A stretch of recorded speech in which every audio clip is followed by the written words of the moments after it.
جو تصاویر ابھی آپ سکرین پر دیکھ رہے ہیں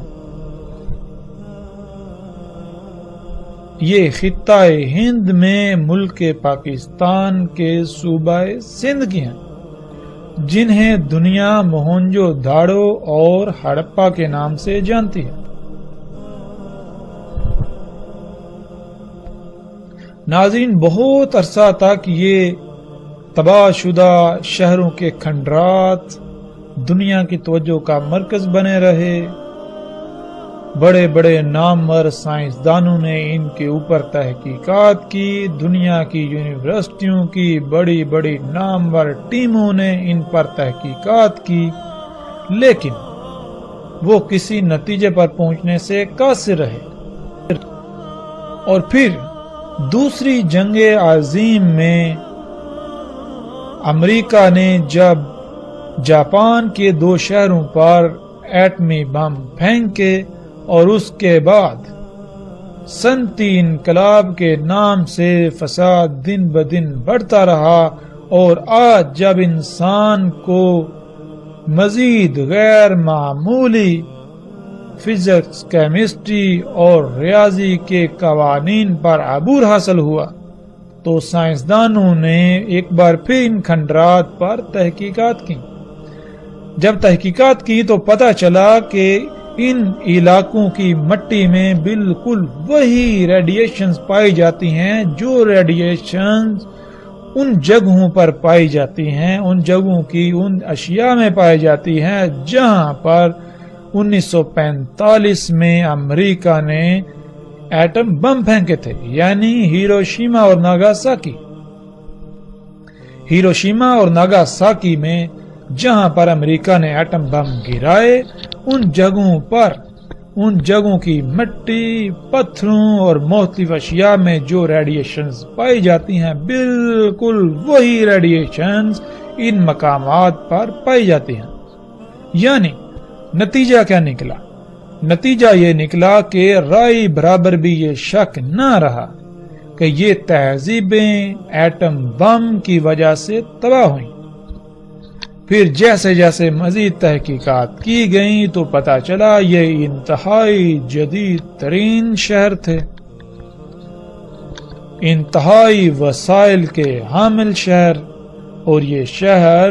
ایٹمی بم کے حملے میں تباہ ہوئے، بالکل اسی طرح جس طرح جاپان کے شہر ہیروشیما اور ناگاساکی تباہ ہوئے۔ اور جب ہم قرآن میں دیکھیں تو اللہ سبحانہ و تعالیٰ کیا کہتے ہیں؟ اللہ سبحانہ و تعالیٰ حیران کن یہ بات کرتے ہیں۔ اللہ سبحانہ و تعالیٰ کہتے ہیں کذبت ثمود و عاد بالقاریہ، تکذیب کی تھی قوم عاد اور قوم ثمود نے القاریہ سے۔ القاریہ کسے کہتے ہیں؟ جب ہم القاریہ کو جاننا چاہیں، اور قرآن میں القاریہ پر پوری ایک سورت موجود ہے جس کا نام بھی القاریہ ہے، جب ہم سورہ القاریہ میں غور و فکر کریں تو اللہ سبحانہ و تعالیٰ نے سورہ القاریہ میں القاریہ کا بالکل وہی منظرنامہ کھینچا، وہی نقشہ کھینچا جو ایک ایٹم بم کے پھٹنے سے وقوع پذیر ہوتا ہے، ظہور پذیر ہوتا ہے۔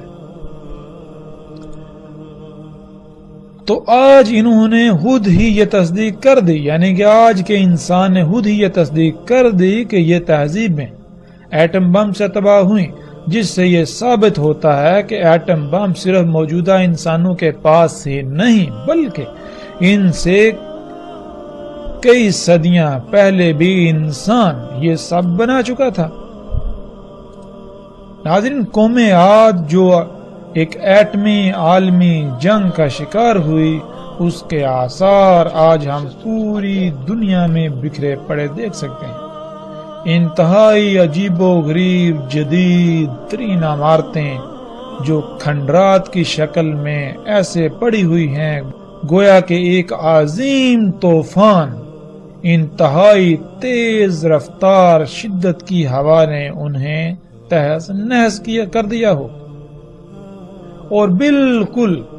جب ایٹم بم پھٹتا ہے تو بالکل ایسا ہی طوفان پیدا ہوتا ہے جس کا اللہ سبحانہ و تعالیٰ نے قرآن میں ذکر کیا، اور ایٹم بم سے پیدا ہونے والی لہروں میں جو آواز پائی جاتی ہے وہ بھی بالکل وہی آواز ہے جس کا اللہ سبحانہ و تعالی نے قرآن میں ذکر کیا، ریحن سرسرن۔ یعنی کہ اگر آپ یوٹیوب پر جائیں یا اگر آپ ان لوگوں سے پوچھیں جنہوں نے ایٹمی بم کے تجربات کیے اور جو لہریں، جو ہوا اس سے پیدا ہوئی، اس میں کیسی آواز پائی جاتی ہے، تو آپ کو بتائیں گے بالکل وہی آواز جو عربی لہجے میں ان الفاظ کو ادا کرنے سے آواز پیدا ہوتی ہے۔ یعنی اللہ سبحانہ و تعالی نے قرآن میں آج سے کئی صدیاں پہلے، 14 صدیاں پہلے قرآن میں اتنے بڑے بڑے عجیب و غریب راز رکھ دیے، لیکن اپنے آپ کو مسلمان کہلانے والے، اپنے آپ کو علماء کہلانے والے ان لوگوں کے محتاج ہیں جن کو یہ اپنی زبان سے کافر و مشرک کہتے ہیں۔ جب وہ کوئی تحقیق کرتے ہیں، کوئی ریسرچ کرتے ہیں، کسی راز سے پردہ اٹھاتے ہیں، تو اس وقت تو کہا جاتا ہے کہ یہ تو آج سے 14 صدیاں پہلے قرآن میں اللہ نے بیان کر دیا۔ لیکن سوال یہ پیدا ہوتا ہے کہ جب اللہ سبحانہ و تعالی نے قرآن میں 14 صدیاں پہلے بیان کر دیا تو آپ کو پہلے نظر کیوں نہیں آیا؟ آپ کو اس وقت ہی نظر کیوں آیا جب جن کو آپ کافر و مشرکین کہتے ہیں وہ سامنے لے کر آئے؟ پھر ناظرین، جب ہم تاریخ کی کتابوں کا مطالعہ کریں تو ہمیں سنسکرت میں ایک تاریخی کتاب جو کہ ہند کے مشرکین کے ہاں انتہائی مقدس مقام رکھتی ہے، جس کا نام مہابھارتا ہے، اس میں دیکھیں تو اس میں ایسی تحریریں موجود ہیں جس میں یہ لکھا ہے کہ اس خطے پر یعنی موہنجو داڑو اور ہڑپا اس علاقے کا ذکر کرتے ہوئے، اس علاقے کے خد و حال بیان کرتے ہوئے یہ کہا گیا کہ اس خطے پر تسلط جمانے کی غرض سے دنیا کی کچھ طاقتیں آپس میں لڑ رہی تھیں، اور وجہ کیا تھی؟ وجہ یہ تھی اس خطے میں زیر زمین قدرتی وسائل تھے، یعنی زیر زمین ایسی اشیاء تھیں جو انتہائی قیمتی تھی، جن کی وجہ سے، جن کے حصول کے لیے دنیا کی کچھ طاقتیں یعنی دنیا کی 3 طاقتیں آپس میں لڑ رہی تھیں، اور تینوں میں سے ہر ایک کا یہی لالچ تھا، ہر ایک کا یہی مقصد تھا کہ وہ غالب آ جائے اور یہ وسائل اس کی ملکیت میں چلے جائیں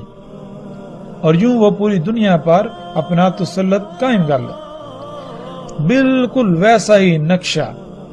جیسا کہ آج امریکہ، روس اور چین وغیرہ کی سرپرستی میں دنیا 3 حصوں میں تقسیم ہو کر خام تیل کے نام پر یا قدرتی وسائل کے نام پر شام و عراق کو اپنا مرکز بنائے ہوئے لڑ رہی ہے۔ پھر مہابھارتا اور ملنے والی تحریروں میں جو تحریر ہے وہ یہ کہ ان شہروں کے باسیوں کو 7 دنوں میں شہروں کو خالی کرنے کی مہلت دی گئی، اور 7 دن بعد دنیا میں ایک عالمی جنگ کسی صورت پیدا ہو گئی۔ یہاں ایسے ہتھیاروں سے حملہ کیا گیا جو خودکار اڑتے ہوئے یعنی میزائل، جن کے پھٹنے سے یہاں ایسی سفید آگ ظاہر ہوئی جو سورج سے ہزاروں گنا زیادہ گرم اور زیادہ روشن تھی۔